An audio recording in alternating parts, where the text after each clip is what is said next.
I'm super excited to be sharing this today because I think this is an area that a lot of moms struggle with. It's got to be a universal thing that we all want to be the best mom that we can be for our kids. I can't imagine you'd want to be anything different. But some of us are trying to be the best of everything mom, and then we're beating ourselves up when we fall short. Tom Brady didn't become one of the best players in the NFL by playing soccer, football, basketball, and tennis all at the same time. He practiced in his own sport, and he doesn't even spread himself out in his own sport. So I would be willing to bet that he probably isn't practicing punting and kicking. His area of focus is on running plays, calling plays, and throwing the football. You don't become the best by doing it all. You just can't. It's not possible.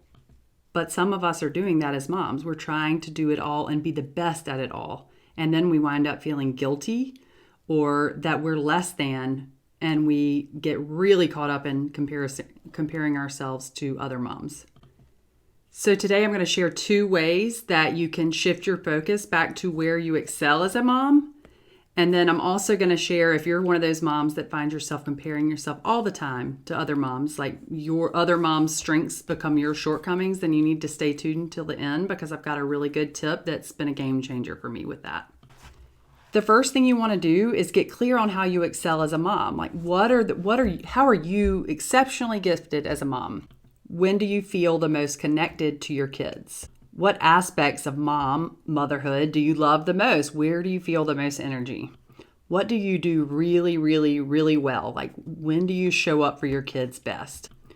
Maybe you're the mom that's really, really good at celebrating them. And it might not just be with birthday parties and things like that, but celebrating their successes and wins with school and with sports. Or maybe you excel at investing in what their interests are. So they come home and tell you they're really interested in outer space, and y'all are Googling and looking that up and checking out all the books and anything about space. Maybe you really love to cuddle and show affection to your kids. Maybe braiding hair or creating in the kitchen or cooking together and having that one-on-one time. Or maybe you're really good at picking out fun activities that y'all can do together. So you go to the park a lot, or on the weekends, you're already thinking ahead of what y'all can do together that will make it memorable and special. Maybe you love problem solving with them, with their friendships, with challenges that they're having to overcome at school.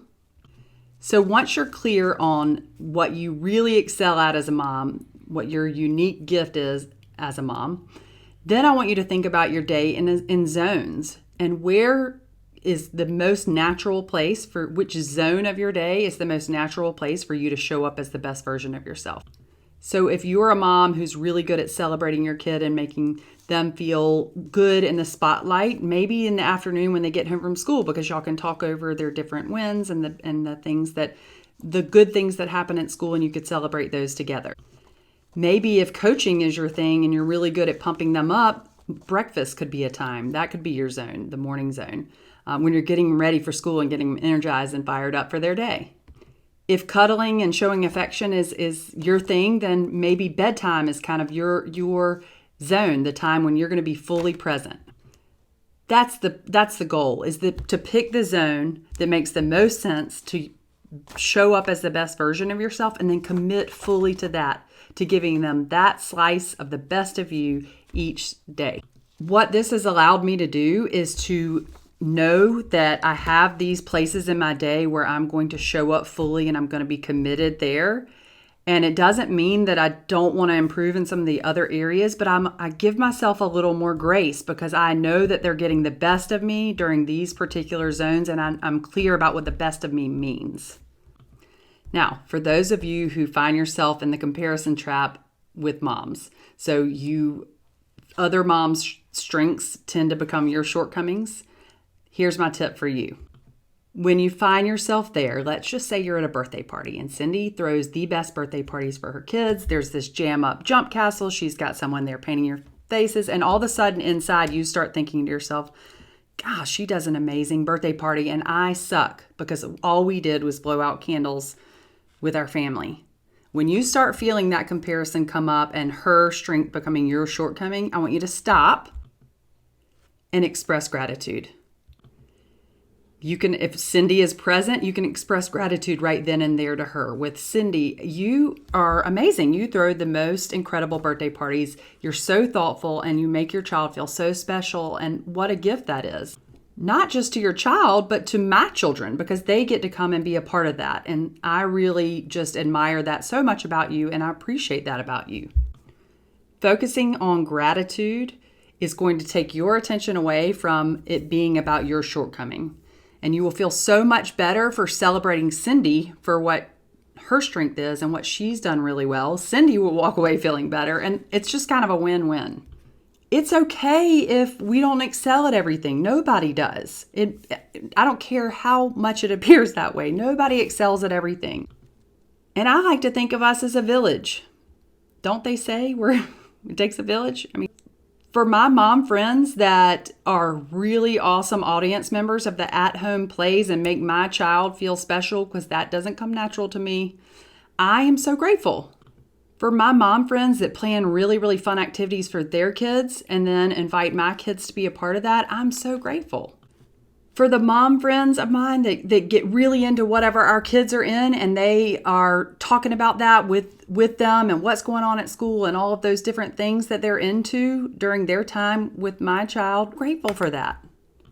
To my friends that have my kids over to create stuff with their kids, whether it's art or playing in the kitchen or cooking something or baking something, I'm so grateful for those experiences. So rather than allowing other people's strengths to then become your shortcomings, let's just celebrate each other for how we show up best as moms. Pick a friend of yours, a mom friend of yours, that you admire one quality of theirs. Maybe it's something that you notice that they do really, really well. And I want you to share this video with them and share what it is that you admire about them. Express your gratitude for how they show up for their own children, but also how they show up for yours. There are so many ways that we shine as moms, and owning when you show up as the best version of yourself and when you mom best and what you excel at, and then picking times in the day when you can give just a little slice, even the smallest times when you can commit to being fully present and commit to showing up as the best version of yourself.